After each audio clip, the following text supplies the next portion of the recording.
बार बार bulletin देखने वाले सभी दर्शकों को चंद्रमोहन कल्ला का नमस्कार।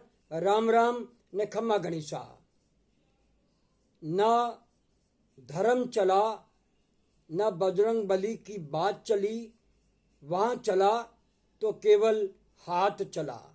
जी हाँ, मैं कर्नाटक की बात कर रहा, जहाँ पर कांग्रेस ने बहुमत हासिल कर लिया और भारतीय जनता पार्टी ने जब ये कहा कि हर राज्य में प्रधानमंत्री नरेंद्र मोदी के चेहरे पर चुनाव लड़ा जा रहा है, ये तथ्य जनता ने ठुकरा दिया और कर्नाटक में मोदी के रोड शो के बाद में भी भारतीय जनता पार्टी का सफाया हो गया। यही हालात राजस्थान में भी हो सकते हैं।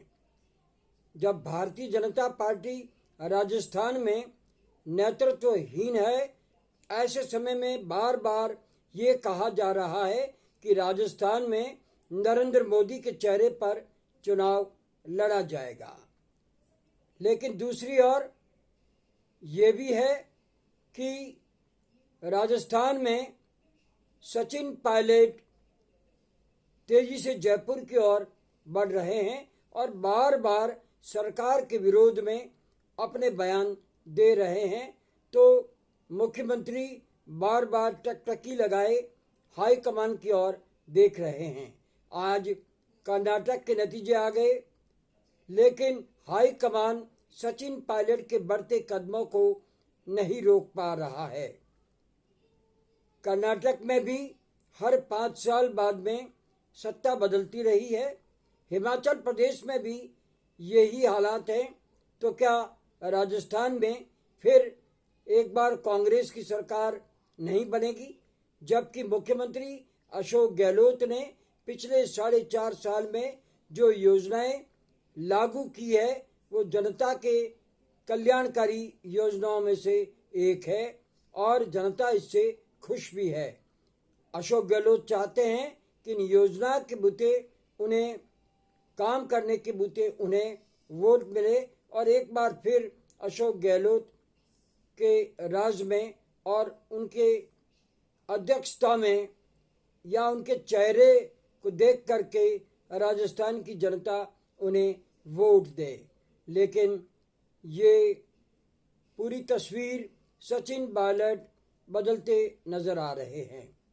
कहा तो ये भी जा रहा है कि 11 जून को सचिन पायलट के पिता राजेश पायलट की पुण्यतिथि है और उस दिन वे कोई बहुत बड़ा फैसला ले सकते हैं। वैसे 11 तारीख सचिन पायलट के लिए काफ़ी मायने रखती है। 11 तारीख को ही उन्होंने अनशन किया और 11 तारीख को ही उन्होंने यात्रा शुरू की है। तो राजेश पायलट की पुण्यतिथि पर शायद वे पार्टी छोड़ने का निर्णय ले ले। 11 जून में काफ़ी समय बाकी है और ऐसे समय में क्या हाईकमान ये चाहता है कि सचिन पायलट खुद अपना कदम बढ़ाए या फिर कांग्रेस में बने रहे? तो हो सकता है उन्हें एक चांस हाईकमान दे सकता है, लेकिन इसके लिए अशोक गहलोत समर्थक विधायक कतई तैयार नहीं है। ये मामला राजस्थान में अगर बढ़ता गया तो मान के चलिए कि नेतृत्वहीन भारतीय जनता पार्टी को बहुमत मिल जाएगा, चाहे इसके लिए किसी को भी आगे करके चुनाव लड़ा जाए।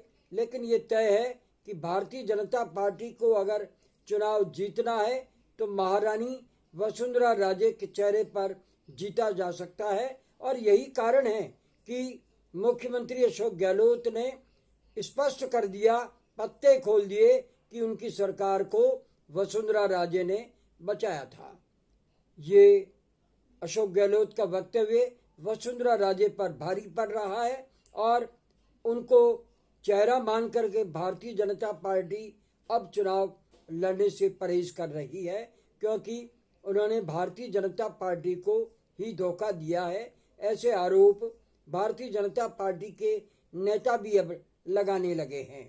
बहरहाल अगर सचिन के बढ़ते कदमों को नहीं रोका गया तो कर्नाटक की जीत की खुशी राजस्थान में मिट जाएगी और जब चुनाव में उतरेंगे तो उस समय कल्याणकारी योजनाएं एक तरफ रख के जनता ये कहेगी कि पहले आपस की लड़ाई बंद करो फिर वोट मांगने आओ। बहरहाल आज इतना ही। अगला समाचार बुलेटिन लेकर फिर हाजिर होंगे। तब तक के लिए हमें आज्ञा दीजिए। नमस्कार। जय हिंद।